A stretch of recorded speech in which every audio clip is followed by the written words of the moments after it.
कुबेराय वैश्रवणाय महाराजाय नमः।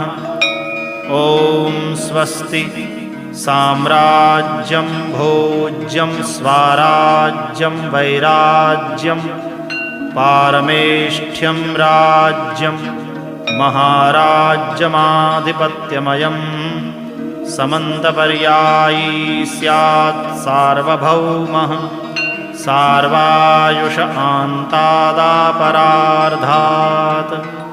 पृथिव्यै समुद्रपर्यन्ताया एकराडिति तदप्येष श्लोकोऽभिगीतो मरुतः परिवेष्टारो मरुत्तस्यावसन् गृहे आवीक्षितस्य कामप्रेर्विश्वे देवाः सभासद इति। ॐ विश्वत